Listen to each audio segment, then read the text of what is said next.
Test পরীক্ষা শেষ। School থেকে আসার সময় স্যার বলল, কাল থেকে তোমাদের ক্লাস হবে না, কোচিং হবে।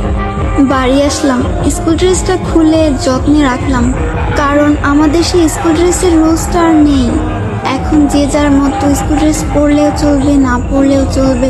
ড্রেসটাকে যত্ন করে রাখলাম, কারণ এই ড্রেসটার সাথে আমার জীবনের বেস্ট সময়গুলো জড়িয়ে। The end of SSC batch. স্কুলে যাওয়ার জন্য কত বাহানা, কত অজুহাত খুঁজতাম। ক্লাস 8-9 ওঠার পরে এমনটা ভাবতে লাগলাম, এই ভালো সময়টা যেন কখনো না ফুরায়। স্কুল থেকে যখন একসাথে বাসায় ফিরতাম, শেষ হয়ে যেত রাস্তা, কিন্তু ফুরতো না আমাদের কথা। সাক্ষী ছিল লাস্ট বেঞ্চ, সাক্ষী ছিল রাস্তা, আমাদের ফেলে আসা হাজারো রূপকথা।